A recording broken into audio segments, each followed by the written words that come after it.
Today we're going to be looking at 2D and 3D shapes.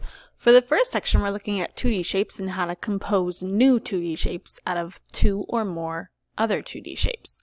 So here on the screen, I have 4 choices down below. Kind of like if you've ever played Kahoot, this is kind of the same thing. So the top, I have 2 or more colored shapes. This one I have a square and a rectangle. I've got to decide which one of these shapes down below I can make using those 2 shapes put together. So I would imagine moving this rectangle closer to the square, and I'm going to see which one of these shapes it would make. After I've made my choice, which I know is the rectangle, I'm going to come up to this green check mark. I'm going to click and hold and drag it to whatever white circle I want my choice to be. So I say that it's the rectangle, so I'm going to put it on the white circle in that red box. There are a couple of those on the side for you to do. And then I come to another section. This is your 3D shape section. You're going to be finding all of whatever shape is given. So this one is find all of the cones, and I give you 2 examples at the top in case you can't read that word or need to remember what it looks like. I'm going to come down below and I'm going to select and drag all the cones up. So I'm looking through. If I see a cone, I'm going to click and hold and drag it up to the red box.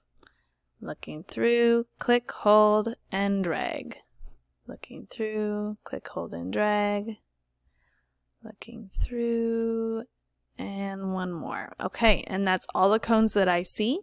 And there's nothing else I have to do on that screen. So then I would go to the next one and find all the cubes.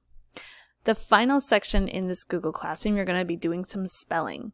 You have a 3D shape over here. You're going to double click on the question mark so it turns blue, and then you're going to spell that shape. So I'll do rectangular prism.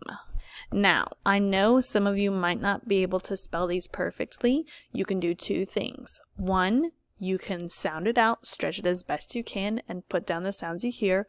Or 2, you can go back and use your resource, and they're right at the top of the screens you just did. So if I didn't know how to spell rectangular prism, I could click on this slide and do rectangular prisms. And I would just go back and type what I saw. It might be helpful if you write this down on a piece of paper, and then you can type it on the next slide. So there's 6 shapes for you to do, 2 on each side there. When you're all done with that, you may turn it in